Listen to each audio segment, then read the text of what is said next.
எத்தனை சாமி வந்ததையா இது எந்தெந்த சாமி தந்ததையா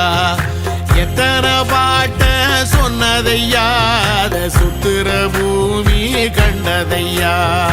அடிச்சு வீசும் காத்துலையும் அந்த தகப்பனாச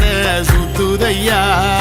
பிடிச்சு பூக்கும் வேதையிலும் ஒரு வம்சத்து கதையே உள்ளதையா